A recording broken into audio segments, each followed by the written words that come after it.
Смех, звон бокалов, музыка — все оборвалось в одно мгновение. Словно кто-то выдернул шнур из розетки.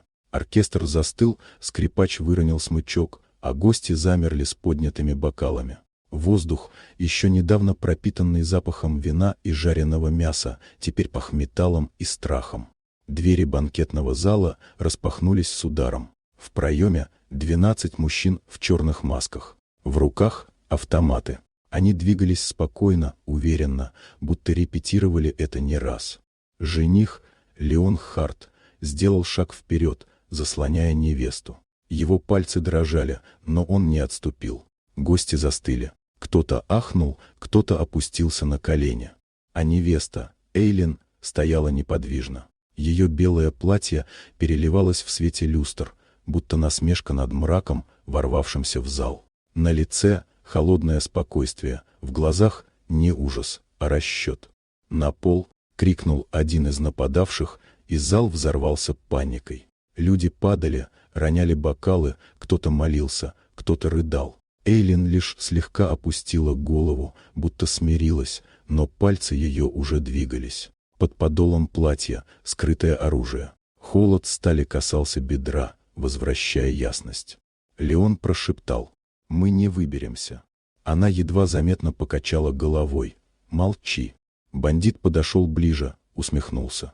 «Ну-ка, красавица, сюда иди». Эйлин подняла взгляд. Ее зрачки сузились. Время растянулось. В груди ровное дыхание, тело — натянутая струна. Когда его рука потянулась к ней, она двинулась.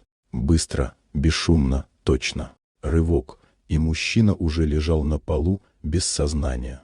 Крики, шум, звон посуды. Остальные не поняли, что произошло. А она уже двигалась дальше. Белое платье мелькало, как вспышка. Каждый удар точный, каждый шаг выверен. Без паники, без жалости. Гости, прижавшиеся к полу, не верили своим глазам. Невеста, хрупкая, изящная, сражалась как профессионал. Один за другим вооруженные падали.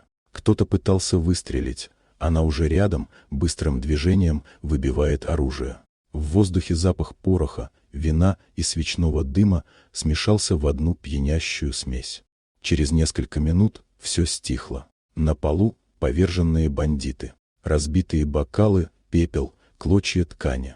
Эйлин стояла среди хаоса, платье разорвано, волосы выбились из прически, но в ее позе чувствовалась сталь. Леон подошел ближе, с недоверием и восхищением. «Кто ты?» — спросил он шепотом. Она посмотрела на него, спокойно, твердо. Так, кто не ждет, пока ее спасут. В зале стояла тишина. Люди поднимались, не веря, что живы. Кто-то шептал молитву благодарности, кто-то просто смотрел на Эйлин, как на чудо. А она все еще держала руку у подола, готовая действовать, если потребуется. Белое платье и оружие — два символа, соединившихся в одно. Силу, что скрывалась под шелком, теперь видел каждый.